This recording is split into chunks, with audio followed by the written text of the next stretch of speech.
नमस्कार दोस्तों।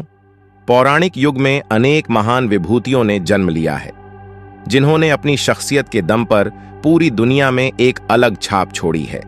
आज लोग उनके दिखाए रास्ते पर चलते हैं और उनकी शिक्षा आदि का भी अनुसरण करते हैं। पौराणिक युग में कई शख्सियतें ऐसी हुई हैं जिनका जन्म बेहद आश्चर्यजनक तरीके से हुआ है। किसी का जन्म वृक्ष से हुआ है, किसी का यज्ञ से, तो किसी का जन्म आंसुओं से हुआ है। इसी प्रकार एक पौराणिक स्त्री हैं सती सुलोचना। सती सुलोचना का जन्म भी एक अद्भुत रहस्यमयी कहानी है। सती सुलोचना का जन्म एक ऐसी आश्चर्यजनक घटना है जिसे जानने के बाद हर व्यक्ति आश्चर्यचकित रह जाएगा।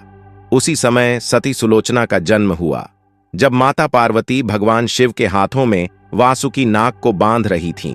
यह उनका दैनिक कार्य था, लेकिन एक दिन भूलने के कारण माता पार्वती ने वासुकी नाग को भगवान शिव के हाथों में थोड़ा कसकर बांध दिया, जिससे वासुकी नाग की आंखों से 2 आंसू गिरे और एक आंसू से सती सुलोचना और दूसरे आंसू से राजा जनक की पत्नी रानी सुनैना का जन्म हुआ।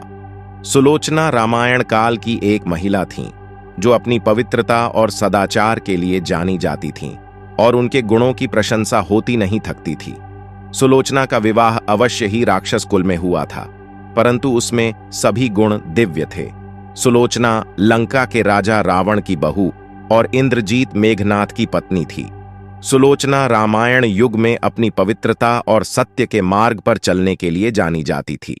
सुलोचना निश्चित रूप से एक पवित्र पत्नी थी और उसने हमेशा अपने पति का साथ दिया और अपने पवित्र कर्तव्य के प्रति सम्मान की भावना से भरकर वह अपने पति के शरीर के साथ सती भी हो गई। सुलोचना न्याय, सम्मान और अपने पवित्र कर्तव्य के प्रति समर्पण की भावना से भरी हुई थी। सती सुलोचना का जन्म वासुकी नाग के आंसुओं से हुआ था। नागों के बीच पालन पोषण के कारण सुलोचना भगवान शिव की बहुत बड़ी भक्त थी। वह कई दिनों तक बिना कुछ खाए पिए भगवान शिव की पूजा करती रहती थी। एक बार सुलोचना भगवान शिव की पूजा करने के लिए मंदिर गई। वहां उसने एक उज्जवल, सुंदर और उज्जवल चेहरे वाला एक आदमी देखा। हालांकि सुलोचना को उसके बारे में नहीं पता था कि वह कौन है, वह कहां से आया, और उस पुरुष को देखकर सुलोचना उस पर मोहित हो गई और उसे अपना पति मान लिया। सुलोचना मेघनाथ के पास पहुंची और विवाह की इच्छा व्यक्त की। सुलोचना भी कम सुंदर नहीं थी, वह अप्सराओं के समान सुंदर थी। उसकी सुंदरता को देखकर मेघनाथ भी विवाह के लिए तैयार हो गया और मेघनाथ और सुलोचना विवाह की इच्छा लेकर वासुकी नाग के पास पहुंचे। उन दोनों की विवाह करने की इच्छा जानकर वासुकी नाग को बहुत आश्चर्य हुआ। वह अपनी पुत्री सुलोचना से बहुत प्रेम करते थे। मेघनाथ और सुलोचना का विवाह असंभव था, लेकिन उस समय मेघनाथ की विजय का डंका चारों दिशाओं और तीनों लोकों में गूंज रहा था। मेघनाथ के पास अनेक शक्तियां और वरदान थे, इतना कि तीनों लोकों में उसके जैसा कोई नहीं था। उसका मुकाबला कौन कर सकता था, इसलिए मोहित होकर वासुकी नाग ने सुलोचना और मेघनाथ का विवाह करवा दिया। रामायण में भगवान श्री राम, माता सीता, लक्ष्मण और वीर हनुमान के अलावा कई महत्वपूर्ण चरित्रों का वर्णन मिलता है, जिसमें लंकापति रावण और उसके पुत्र मेघनाथ भी थे। मेघनाथ का एक नाम इंद्रजीत भी था। दोनों नाम उसको पराक्रम और बहादुरी के लिए दिए गए थे। राम और रावण के बीच युद्ध में लक्ष्मण ने मेघनाथ का वध किया था। लक्ष्मण ने अपने बाण से मेघनाथ का सिर धड़ से अलग कर दिया था, लेकिन सुलोचना के सतीत्व परीक्षा के समय मेघनाथ का कटा हुआ सिर भी जोर जोर से हंसने लगा था, जिसकी कथा इस प्रकार है। सुलोचना मेघनाथ की पत्नी वह भगवान विष्णु के शेषनाग वासुकी की पुत्री थी। चूंकि लक्ष्मण शेषनाग के ही अवतार थे, इसलिए वे सुलोचना के पिता व मेघनाथ के ससुर लगते थे। सुलोचना को नाग कन्या कहा जाता था। वह कुछ पुस्तकों के अनुसार उसका नाम प्रमीला भी बताया गया है। युद्ध भूमि में जब मेघनाथ लक्ष्मण के हाथों वीरगति को प्राप्त हो गया था, तब सुलोचना अपने पति के शरीर के साथ सती हो गई थी। हालांकि इस कथा का उल्लेख ना तो वाल्मीकि रचित रामायण व ना ही तुलसीदास रचित रामचरितमानस में मिलता है। कुछ अन्य भाषाओं, मुख्यतया तमिल भाषा की कथाओं में इसका प्रमुखता से उल्लेख मिलता है। इसलिए आज हम आपको सुलोचना का चरित्र व उसके सती होने की कथा के बारे में बताएंगे। तीसरी बार युद्ध में जाते समय मेघनाथ को यह झांत हो गया था कि श्रीराम व लक्ष्मण कोई साधारण मानव नहीं अपितु स्वयं नारायण का रूप है, तो वह अपने माता पिता व सुलोचना से अंतिम बार मिलने आया। वह अपने माता पिता से मिलकर जाने लगा। तब उसने सुलोचना को देखा। सुलोचना से वह इसलिए नहीं मिलना चाहता था क्योंकि उसे लग रहा था कि कहीं सुलोचना के आंसू देखकर वह भी भावुक हो जाएगा, वह युद्ध में कमजोर पड़ जाएगा। किंतु जब उसने सुलोचना का मुख देखा तो अचंभित रह गया।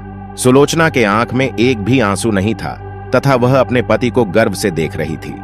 हालांकि उसे भी पता था कि आज उसका अपने पति के साथ अंतिम मिलन है, लेकिन एक पतिव्रता व कर्तव्यनिष्ठ नारी होने के कारण उसने अपने पति को युद्ध में जाने से पूर्व उनके कर्तव्य में उनका साथ दिया।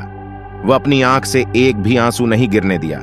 जब लक्ष्मण मेघनाद का वध करने जाने लगे तब भगवान श्री राम ने लक्ष्मण से कहा कि चूंकि सुलोचना एक पतिव्रता नारी है, इसलिए मेघनाद का मस्तक भूमि पर ना गिरे।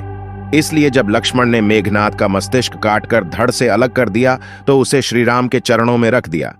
भगवान श्री राम लंका व सुलोचना को यह बता देना चाहते थे कि युद्ध में मेघनाद वीर गति को प्राप्त हो चुका है। इसी उद्देश्य से उन्होंने मेघनाद की दाहिनी भुजा को काटकर धनुष बाण से सुलोचना के पास पहुंचा दिया। जब सुलोचना ने मेघनाद की भुजा देखी तो उसे अपनी आंखों पर विश्वास नहीं हुआ। उसने उस भुजा से युद्ध का सारा वृतांत लिखने को कहा। उसके बाद एक कलम की सहायता से मेघनाद की भुजा ने युद्ध में घटित हुई हर घटना का वृतांत सुलोचना को लिखकर बता दिया। इसके बाद सुलोचना अपने पति की भुजा लेकर रावण के पास पहुंची। वह उनसे अपने पति के साथ सती होने की आज्ञा मांगी। रावण ने उसे यह आज्ञा दे दी, किंतु पति के सिर के बिना वह सती नहीं हो सकती थी। इसलिए उसने रावण से मेघनाद के धड़ की मांग की, किंतु रावण ने शत्रु के सामने याचना करने से मना कर दिया। चूंकि राम एक मर्यादा पुरुषोत्तम पुरुष थे व उनकी सेना में ऐसे अनेक धर्मात्मा थे, इसलिए उसने सुलोचना को स्वयं श्री राम के पास जाकर मेघनाद का मस्तिष्क लेकर आने की आज्ञा दे दी। सुलोचना लंका नरेश से आज्ञा पाकर श्री राम की कुटिया की ओर प्रस्थान कर गई। जब सुलोचना भगवान श्री राम के पास पहुंची तो श्री राम व उनकी सेना के द्वारा उनका उचित आदर सम्मान किया गया व श्री राम ने उनकी प्रशंसा की। सुलोचना ने भगवान को प्रणाम किया व अपने पति का मस्तिष्क मांगा। श्री राम ने भी बिना देरी किए महाराज सुग्रीव को मेघनाद का सिर लाने को कहा, किंतु सभी के मन में यह आशंका थी कि आखिर सुलोचना को यह सब कैसे झांत हुआ। तब सुलोचना ने मेघनाद की भुजा के द्वारा उसे सब बता देने की बात बताई। यह सुनकर मुख्यतया वानर राजा सुग्रीव हतप्रभ थे। वह उन्होंने सुलोचना से मांग की कि यदि उसके पतिव्रत धर्म में इतनी शक्ति है तो वह इस कटे हुए धड़ को हंसाकर दिखाएं। यह सुनकर सुलोचना ने उस मस्तिष्क को अपने पतिव्रत धर्म की आज्ञा देकर उसे सबके सामने हंसने को कहा। इतना सुनते ही मेघनाद का कटा हुआ सिर जोर जोर से हंसने लगा। सब यह देखकर आश्चर्य में पड़ गए, किंतु भगवान श्री राम सुलोचना के स्वभाव व शक्ति से भली भांति परिचित थे। उन्होंने उस दिन युद्ध विराम की घोषणा की व लंका की सेना को अपने युवराज का अंतिम संस्कार करने को कहा, ताकि सुलोचना के सती होने में किसी प्रकार का रक्तपात ना हो। इसलिए उस दिन कोई युद्ध नहीं हुआ था। अपने पति का कटा हुआ सिर लेकर सुलोचना लंका आ गई व समुद्र किनारे सभी मृत सैनिकों व मेघनाद की अर्थी सजा गई। सुलोचना धधकती अग्नि में अपने पति का सिर लेकर बैठ गई व सभी के सामने सती हो गई।